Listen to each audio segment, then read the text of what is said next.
Dear students, welcome back to my YouTube channel. आज हम बात करेंगे पेनोसाइटोसिस की, जो कि एक मोड है एंडोसाइटोसिस का, कि सेल जो है वो किस तरह से इनटेक करेंगी लिक्विड सब्सटेंसेस का। तो ये जो फॉर्मेशन होता है पेनोसाइटोसिस का, ये एक तरह का एंडोसाइटोसिस है, जिसमें जो स्मॉल जो पार्टिकल्स होते हैं वो सस्पेंडेड जब होते हैं एक्स्ट्रा सेलुलर फ्लूइड में, उसको हम मूव करते हैं सेल में through the pores formed on the cell membrane. अब जैसे ही कोई पदार्थ एंटर होता है तो सेल को ये पता चल जाता है कि this substance should be ingested inside. अब वो इंजेस्टेड कैसे होगा? कि वो एट्रैक्टेंट के द्वारा होगा। ये जो पिनोसाइटोसिस जो टर्म हम यूज़ करते हैं, पिनो का मतलब होता है टू ड्रिंक, साइटोसिस का मतलब होता है रिलेटिंग टू द सेल। एक तरह का ये कंटिन्यूस प्रोसेस है जिसमें जो सेल्स हैं किसी भी नॉन स्पेसिफिक वे में करती हैं, वो तरल पदार्थ को इंटरनलाइज करती हैं, अंदर लेती हैं और डिज़ोल्व करती हैं उसके न्यूट्रिएंट्स को।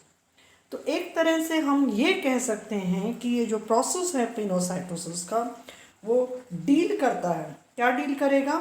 Movement of large number of tiny molecule, छोटे छोटे टाइनी मॉलिक्यूल्स हैं, वो तरल प्रारूप में किस तरह से कोशिका के अंदर एंटर होंगे, या फिर हम उसको कह सकते हैं fluid endocytosis is a type of pinocytosis, या हम इसको कह सकते हैं बल्क फेज एंडोसाइटोसिस। ये जो मॉलिक्यूल्स हैं वंस इनसाइड द सेल्स, जैसे ही वो एंटर हो जाएंगे सेल्स में, वो क्या बनाएंगे? वेसिकल्स। और वेसिकल्स जो हैं वो फ्यूज करते हैं एंडोजोम से, जो कि मेटाबॉलिक प्रोसेसेस को इनिशिएट करेंगे। ये जो प्रोसेस है पिनोसाइटोसिस का, इसका जो इनिशिएशन होता है by the presence of desired molecules, जो डिजायर्ड मॉलिक्यूल्स हैं एक्स्ट्रा सेलुलर फ्लूइड में, उनका इंटेक होगा। ये जो मॉलिक्यूल्स हैं वो एक्ट करते हैं प्रेरक की तरह, तो they are acting as a inducer at this point. Then they bind to the cell membrane, फिर वो सेल मेम्ब्रेन से जुड़ जाते हैं। वो एक तरह का ट्रिगर करेंगे इनिशिएशन ऑफ पिनोसाइटोसिस। ये जो मॉलिक्यूल्स हैं जो कि इंड्यूसर का काम कर रहे हैं, जो कि ट्रिगर कर रहे हैं प्लाज्मा मेम्ब्रेन को, they can be proteins, sugar हो सकता है, आयंस हो सकते हैं, मॉलिक्यूल्स हो सकते हैं। ज़्यादातर अगर हम बात करें ह्यूमन बींग्स के सिस्टम में, सेल्स में, तो ज़्यादातर pinocytosis is dealing with the absorption of the fat. जो वसा जो है उसका जो एब्जॉर्प्शन होता है ज़्यादातर वो पिनोसाइटोसिस के प्रारूप में ही होता है। ये जो पिनोसाइटोसिस है, जिससे कि बाइंडिंग हो रही है मॉलिक्यूल्स की रिसेप्टर्स में, सेल मेम्ब्रेन में जो है, it is different from other receptor mediated endocytosis, क्योंकि जो रिसेप्टर होते हैं यहाँ पे वो स्पेसिफिक नहीं होते हैं एक मॉलिक्यूल के लिए। तो इस तरह से पिनोसाइटोसिस रिसेप्टर मीडिएटेड एंडोसाइटोसिस से अलग है।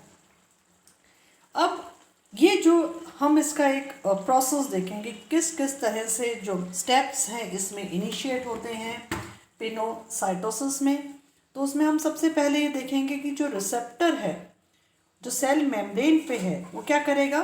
सेल मेम्ब्रेन में सिग्नल्स को सेंड करेगा, और ये सिग्नल जो है सेल मेम्ब्रेन में ये इनिशिएट करेंगे पिनोसाइटोसिस को। सेल मेम्ब्रेन जो है वो क्रिएट करेगा स्मॉल ओपन एंडेड पॉकेट्स, या फिर हम इनको कह सकते हैं फोल्ड्स कह सकते हैं, जो कि एक्स्ट्रा सेलुलर फ्लूइड को जो एब्जॉर्प्शन होगा उसके लिए बनेंगे। ये जो मॉलिक्यूल्स हैं एक्स्ट्रा सेलुलर फ्लूइड में, उनको भी ये कैप्चर कर लेते हैं पॉकेट्स में। अब ये जो सेल मेम्ब्रेन है वो कनेक्ट करता है open and of the pocket, जिससे कि एक इन्वेजिनेशन निर्मित हो सके। अब जो ये पॉकेट फॉर्मेशन हुआ है सेल मेम्ब्रेन का, ये पिंच कर जाता है, हट जाता है सेल मेम्ब्रेन से। हटने के बाद में वो क्या बनाता है? वेसिकल। ये जो वेसिकल है एक तरह का ऑर्गेनल है, कहाँ से बना है? सेल मेम्ब्रेन से। किसको सराउंड कर रहा है? जो तरल पदार्थ जिसकी आवश्यकता थी कोशिका को।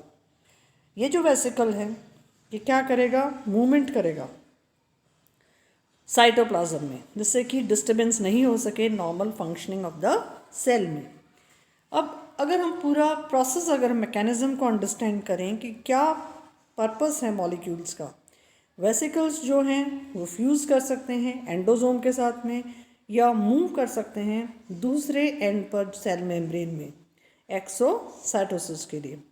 वेसिकल जब फ्यूज़ करते हैं एंडोसोम्स में, जिससे कि हाइड्रोलाइज कर पाए जो भी पार्टिकल्स एंटर हुए हैं सेल में इनटू स्मॉलर मॉलिक्यूल्स, ताकि कॉम्प्लेक्स मटेरियल सिंपल पदार्थों में ब्रेक डाउन हो जाएगा, तो उससे वो सेल उसको इंजेस्ट कर सकती है इजीली।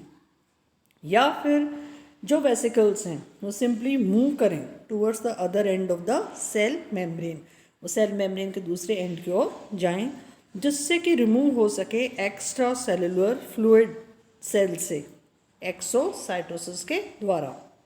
ये जो प्रोसेस है ये एसेंशियल है, जिससे कि size of the cell as membrane materials maintain रख सके, जिससे कि जो साइज़ है सेल मेम्ब्रेन का वैसा बन सके, जाकि वो चाहे वो इंजेक्शन का काम हो या फिर नॉर्मल पोजीशन में उसको रिवर्ट बैक करना हो।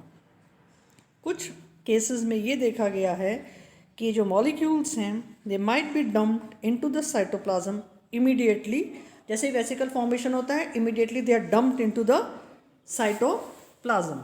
Now let's discuss about the types of pinocytosis. ये जो पिनोसाइटोसिस है we can divide it into two categories on the basis of the size of the molecules to be transferred और on the basis of the mechanism of vesicle formation, कि भी vesicle formation किस तरह से हो रहा है या basis of size of molecule जो हैं वो किस तरह के हैं, तो वो मैक्रोपिनोसाइटोसिस के रूप में हो सकता है। अब ये जो मैक्रोपिनोसाइटोसिस है इसमें जो मॉलिक्यूल्स हैं they have to be moved rather larger in size. अब जो बड़े हैं उनका जो मूवमेंट होगा या साइज जो है वेसिकल्स का जिनका कि फॉर्मेशन हो रहा है वो 1 to 2 माइक्रॉन्स इन लेंथ है। मैक्रोपिनोसाइटोसिस में उनका आकार कैसा होगा, बड़ा होगा। साइज ऑफ वेसिकल का जो फॉर्मेशन होगा वो 1 to 2 माइक्रॉन्स होगा। मैक्रोपिनोसाइटोसिस में आपके जो पॉकेट्स या इन्वेजिनेशंस जो बने हैं जिससे कि एंट्री हो रही है मॉलिक्यूल्स की, वो बड़े बड़े आकार के इन्वेजिनेशंस का फॉर्मेशन होता है। इसके अलावा रफल्स का फॉर्मेशन भी होता है मैक्रोपिनोसाइटोसिस में। ये जो रफल्स जो होते हैं वो कैसे जनरेट होते हैं, as cytoskeleton of the cell वो रीअरेंज करता है एक्टिन फिलामेंट्स को सेल मेम्ब्रेन में। अब जो साइटोस्केलेटन में आपको पता है जो एक्टिन फिलामेंट्स होते हैं जो प्लाज्मा मेम्ब्रेन में प्रेजेंट होते हैं, जैसे कि आपने देखा था in the specialised structures of microvilli, जब आपने देखा था स्पेशलाइजेशन तो आपने देखा था कि जो माइक्रोविलाई होती है उसके ऊपरी छोर के ऊपर हमने क्या देखा था, एक्टिन फिलामेंट्स, और नीचे की ओर हमने क्या देखा था कि वो एक तरह का जाल बनाते हैं एक्टिन और myosin, they are forming a network. ये जो वेसिकल्स हैं इनका जो फॉर्मेशन हुआ बड़े बड़े साइज के मैक्रोपिनोसाइटोसिस से फॉर्मेशन हुआ, ये क्या कहलाएंगे, मैक्रोपिनोसोम्स। ये मैच्योर करेंगे साइटोप्लाज्म में और फ्यूज़ करेंगे लाइजोसोम के साथ में, या फिर माइग्रेट करेंगे सेल मेम्ब्रेन की तरफ फॉर रीसाइक्लिंग। ये जो प्रोसेस है ये बहुत कॉमन है WBC सेल्स में, जैसे कि हमारी मैक्रोफेजेस हैं और डेंड्राइटिक सेल्स हैं। तो जो टाइप्स ऑफ पिनोसाइटोसिस जो हैं हम इनको दो तरह में इसको डिवाइड करते हैं on the basis of the size of the molecules, कि जो तरल पदार्थ किस साइज का है सेल को जो इंजेस्ट करना है, तो इट कैन बी मैक्रोपिनोसाइटोसिस और माइक्रोपिनोसाइटोसिस। माइक्रो मतलब मॉलिक्यूल्स जो हैं जिनका मूवमेंट हो रहा है कैसे हैं, साइज में छोटे हैं, 0.1 माइक्रोन्स तक की उनकी लंबाई है।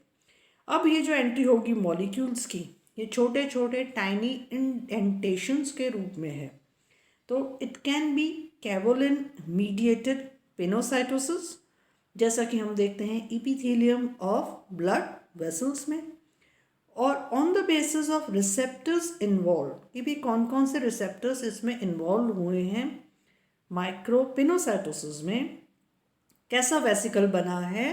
तो पिनोसाइटोसिस जो माइक्रोपिनोसाइटोसिस है वो क्लैथरिन मीडिएटेड पिनोसाइटोसिस भी हो सकता है, कैवुलिन मीडिएटेड पिनोसाइटोसिस भी हो सकता है, या क्लैथरिन कैवुलिन इंडिपेंडेंट पिनोसाइटोसिस भी हो सकता है।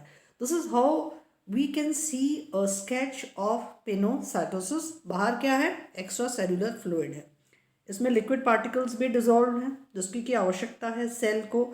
यहाँ आप क्या देख रहे हो, ये येलो में और ब्राउन में, this is your lipid bilayer of plasma membrane. तो प्लाज्मा मेम्ब्रेन को एक्स्ट्रा सेलुलर फ्लूइड से रिक्वायरमेंट है, तो वो क्या बना रहा है, एक इन्वेजिनेशन, एक cup shape invagination is form, then this cup shape invagination is joining, this is forming a vesicle. और वो तरल पदार्थ जो भी आपको ग्रीन या पर्पल या वाइट दिख रहे थे वो अंदर के अंदर उसमें एंटर हो गए, this is inside the vesicle, cell ने उसको ले लिया है लिक्विड मटेरियल को with the help of a vesicle. This is a pinocytosis simplified diagram. क्या महत्व है पिनोसाइटोसिस का, एक तरह का हम कह सकते हैं कि एक्टिव ट्रांसपोर्टेशन है, जिसमें कि जितने भी वाइटल रोल हैं सेलुलर प्रोसेसेस के, न्यूट्रिएंट्स का अपटेक हो रहा है, वेस्ट मटेरियल्स का एक्सक्रीशन हो रहा है, सिग्नल ट्रांसडक्शन का जो फॉर्मेशन होता है, this is happening in case of pinocytosis. तो जो पिनोसाइटोसिस है वो यूनिसेलुलर जो ऑर्गेनिजम्स हैं वो इसको यूज़ करते हैं for uptake of nutrients, important nutrients, जिसमें inorganic, organic, amino acid, sugars वगैरह आते हैं। और जो हायर जो ऑर्गेनिजम्स होते हैं वो उसको यूज़ करते हैं for bulk transportation of dissolve molecules, जैसे कि फैट्स हैं, विटामिन्स हैं। क्योंकि पिनोसाइटोसिस जो है वो एक तरह का नॉन स्पेसिफिक एब्जॉर्प्शन है मॉलिक्यूल्स का। ये क्या करता है, अलाउ करता है ट्रांसपोर्टेशन, जिससे कि अलग अलग डिफरेंट मॉलिक्यूल्स, अलग अलग जो मॉलिक्यूल्स हैं उनका जो ट्रांसपोर्टेशन है वो एक तरह से हो सके, transportation of large number of molecules at the same time.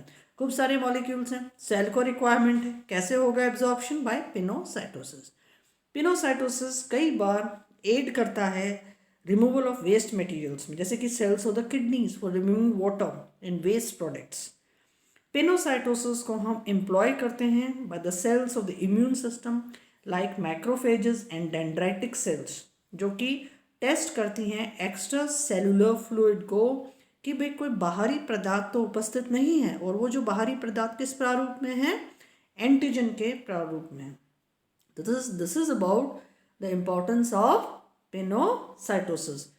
अब एग्जाम्पल्स क्या क्या हैं, हम जो पिनोसाइटोसिस का जब अध्ययन करते हैं तो हम देखते हैं कि जो पिनोसाइटोसिस है हम उसको ऑब्जर्व करते हैं इन माइक्रोविलाई ऑफ स्मॉल इंटेस्टाइन। अब आपको पता है स्मॉल इंटेस्टाइन में बेसिकली ज़्यादा डाइजेशन होगा, ज़्यादा डाइजेशन होगा तो सरफेस एरिया को इंक्रीज़ करना होगा, सरफेस एरिया को जब इंक्रीज़ करना होगा तो किसके द्वारा होगा, माइक्रोविलाई के द्वारा होगा, उसके द्वारा एब्जॉर्प्शन होगा न्यूट्रिएंट्स का, ल्यूमन से जो गैस्ट्रो इंटेस्टाइनल ट्रैक्ट है वहाँ से उनका एब्जॉर्प्शन होगा।